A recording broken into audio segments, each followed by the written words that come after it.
Bonjour à tous, on se retrouve pour une toute nouvelle vidéo où on va parler de la finale du US Open pour savoir qui va gagner entre le Norvégien Casper Ruud et l'Espagnol Carlos Alcaraz. Avant qu'on commence la vidéo, n'hésitez pas à vous abonner, à la liker, à la partager et à donner votre analyse dans les commentaires pour savoir qui selon vous va gagner la finale. Sur ce, bon visionnage. Cette finale du l'US Open a plusieurs enjeux. Déjà le titre pour chacun des joueurs pour remporter leur premier grand chelem et aussi la place de numéro 1 mondial. Celui qui remporte ce match et le tournoi prend la place de numéro 1 mondial à Daniil Medvedev et devient numéro 1. Que Medvedev à la fin du tournoi va redescendre à la quatrième place mondiale, tandis que Nadal, qui aurait pu être premier mondial, mais avec la victoire d'Alcaraz et de Ruud en demi-finale, il reste troisième mondial, tandis que Zverev, qui était deuxième mondial au début du tournoi, va redescendre à la cinquième place du classement, même si son retour a été annoncé ou il s'est entraîné il n'y a pas si longtemps que ça. Pour accéder à la finale, Ruud a perdu un total de 5-7 et est resté en tout 18 heures et 25 minutes sur le terrain. Au premier tour, il affronte Kyle Edmund, qui est de retour depuis quelques temps, et gagne sans trop de difficultés 6-3, 7-5, 6-2. Au deuxième tour, il affronte la révélation de cette année, l'Hollandais Van Richthofen, qui avait fait un gros match au premier tour en sauvant notamment plusieurs balles de match. Mais la Rude perd le premier set avant d'enchaîner 6-4, 6-4, 6-4. Puis c'est au troisième tour où il fait son plus gros match face à Tommy Paul avec un match de 4h22. Tony Paul à domicile qui était tête de série numéro 29. C'est un match en 5-7 avec 3 tie-breaks et un 7-5 de Tommy Paul au quatrième. Mais Paul craque au dernier set et se prend un 6-0 de la part de Casper Ruud. En huitième, il affronte le seul Français qui est resté et le premier lucky loser à atteindre les huitièmes de finale de l'histoire de l'ère européenne en tennis, Corentin Moutet. Il gagne Rude 6-1, 6-2, puis perd le troisième set 7-6 avant de gagner 6-2.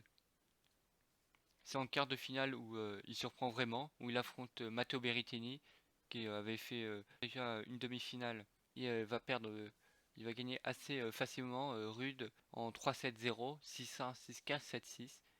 Puis hier face à Kachanov qui avait battu Kyrgios qui avait lui-même battu Medvedev et Kachanov perd en 4-7 en gagnant le troisième set 7-5 puis dernier set je prends 6-2. Donc Rude n'a pas eu trop de matchs difficiles à part au troisième tour surtout contre Tommy Paul mais la plupart ce fut des matchs en 4-7. Contrairement à Alcaraz qui a déjà perdu un set de plus que Rude, il a perdu 6 sets depuis le début du tournoi. Il est passé 2 heures de plus alors sur les cours avec 20h19. Au début du tournoi, Alcaraz n'a pas trop de difficultés où il affronte déjà Sébastien Baez. Il gagne 7-5, 7-5 où il y avait déjà un gros match. Mais Baez abandonne au troisième set quand il perdait 2-0. Au troisième tour, il affronte Coria. Il gagne encore en 3-7-0. Au troisième tour, il aurait pu avoir un match un peu plus compliqué face au jeune américain qui était à domicile, Brooks Koepka, mais gagne 6-3, 6-3 relativement facilement. C'est à partir des huitièmes de finale qu'il va perdre, qui va faire que des matchs en 5-7, notamment contre Marin Cilic, qui avait déjà gagné ce tournoi en 2014. Il gagne ce match 6-4, 3-6, 6-4, 4-6, 6-3 en presque 4 heures de jeu. Et c'est là, en quart de finale, où il y a sûrement le match de l'année face à Yannick Sinner, un peu le nouveau classico du tennis, quand il y aura plus de Federer, Djokovic et Nadal. Alcaraz gagne en 5-7 avec 5 heures, plus de 5 heures de match, 5 heures et quart précisément, et en sauvant notamment une balle de match. Il gagne 6-3, 6-7, 6-7, 7-5, 6-3. Et c'est en demi-finale, il affronte l'américain Francis Tiafoe, qui a vraiment été surpris lors de ce tournoi, en battant notamment Rafael Nadal 6-4, 4-6, 6-4, 6-3, et aussi André Roblev, qui n'arrive pas à passer le cap des quarts de finale de Grand Chelem, lui qui arrive souvent à y accéder. Alcaraz gagne encore en 5-7, 6-7, 6-3, 6-1, 6-7, 6-3, avec un match qui dure 4h18. Donc Alcaraz c'est 20 heures, c'est surtout dans ses derniers matchs qu'il fait, surtout les huitièmes, quart et demi, qu'aux 3 premiers tours, il avait fait des matchs avec un peu plus facile, si on peut le dire. Rude Alcaraz s'affronte pour la 3e fois et pour la 2e fois cette année. Alcaraz mène 2 confrontations à 0. La première fois, ça a été à Marbella où il a gagné 6-2, 6-4. Puis c'était cette année à Miami, à la finale du Masters où il avait gagné 7-5, 6-4. Il y a alors un petit avantage Alcaraz sur ce match, même si il peut arriver en étant plus fatigué que Casper Ruud, même si Casper Ruud reste très fatigué et Alcaraz n'a que 19 ans, et donc je pense qu'il aura la forme avec la journée de repos, tout comme Casper Ruud qui est aussi jeune avec 23 ans. Celui alors, comme je l'ai dit, Kylian Le Temps passe premier mondial, donc il y a beaucoup d'enjeux, ça va beaucoup changer, donc si par exemple Alcaraz gagne, il va devenir premier mondial le plus jeune de l'histoire du tennis depuis l'Européenne.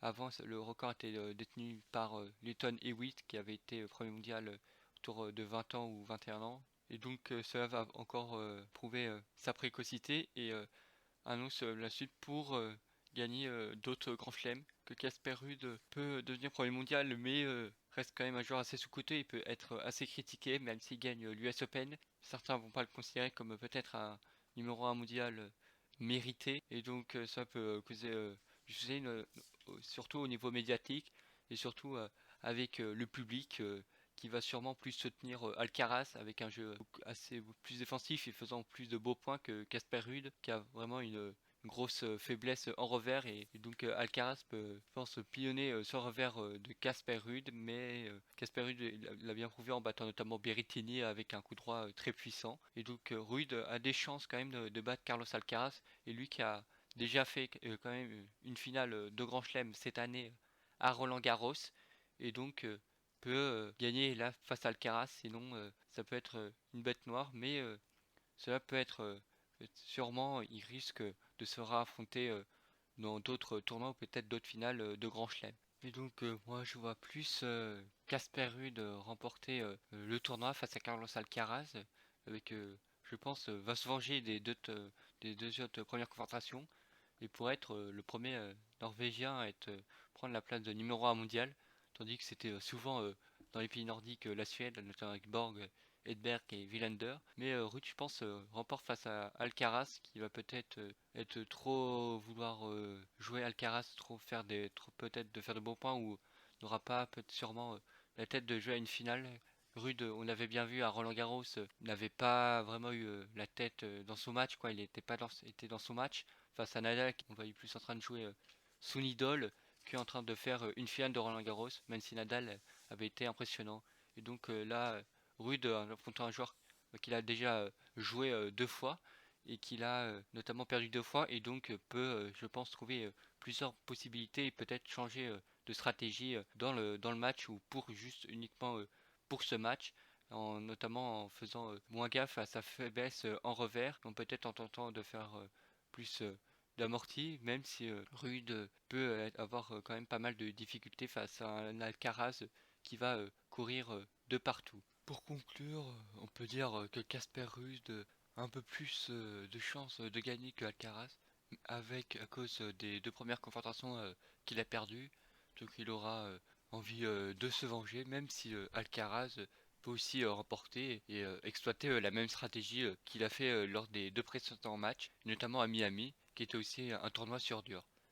Je pense que Ruud remporte en 4-7 ce match et perd le deuxième set face à Alcaraz. On irait un score avec moins allant jusqu'à 7, car les deux avoir un match avec surtout, je pense, pas mal de balles de break, comme le match Yannick Sinner ou Alcaraz, où chacun des joueurs ayant moins eu 30 balles de break.